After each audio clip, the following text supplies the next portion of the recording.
L'histoire des Juifs de Russie et de Pologne, un feuilleton proposé et présenté par Gérard Inger. Bonjour.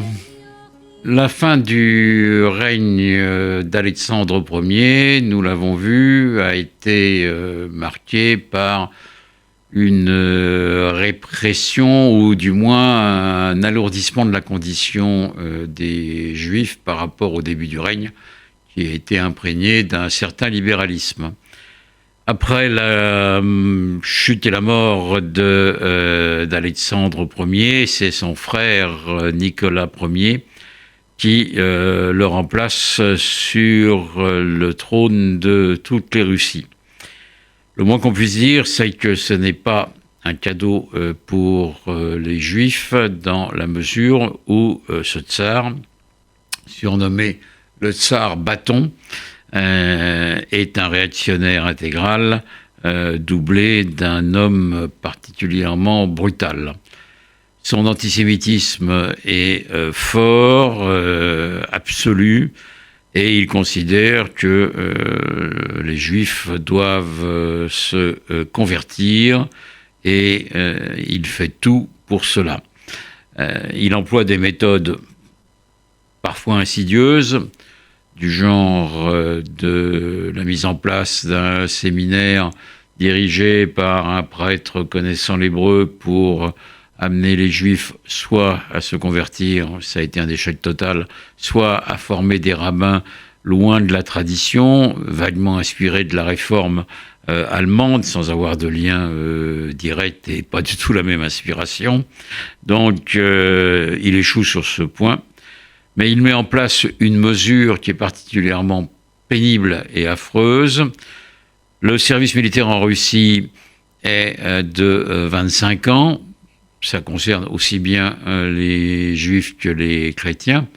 Mais Nicolas Ier décide que pour les Juifs, on va les prendre à l'âge de 12 ans. Ils ne feront leur service militaire qu'à partir de 18 ans. Et pendant 6 ans, les enfants juifs vont subir une discipline militaire en espérant ainsi les éloigner du judaïsme. Ces enfants juifs, on les prend théoriquement à partir de 12 ans, souvent à partir de 8 ans. Ce sont des notables juifs dans les shtetl et les communes juives qui sont chargés d'aller les chercher. On les envoie par colonnes entières loin de leur ville de naissance. Ils sont maltraités, mais surtout mal nourris, victimes de maladies, ce qui fait que de toute façon, beaucoup n'arrivent pas au but. Et ceux qui arrivent passent donc plus de 30 ans sous l'uniforme tsariste et reviennent complètement déjudaïsés dans leur village, si tant est qu'ils reviennent.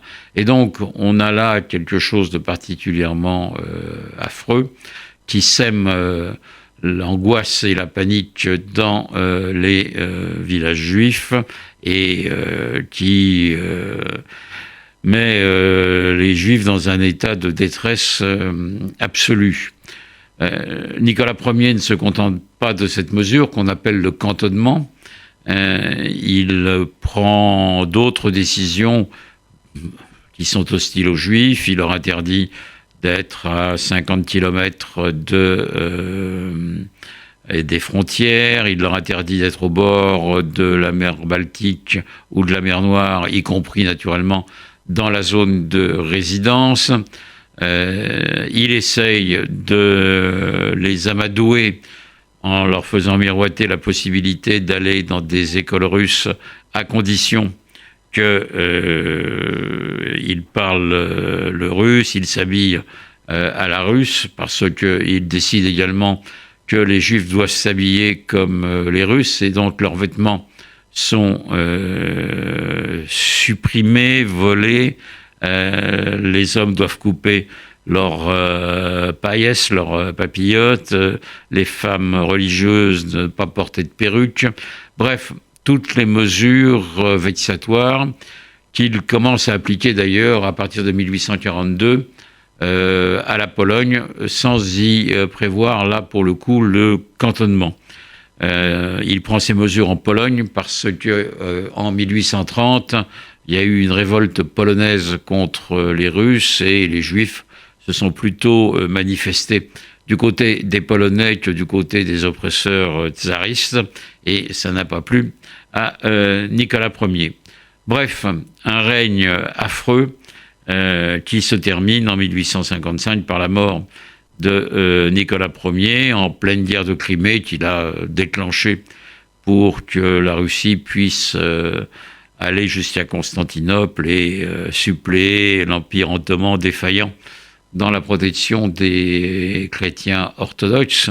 En fait, il voulait la destruction de l'Empire ottoman.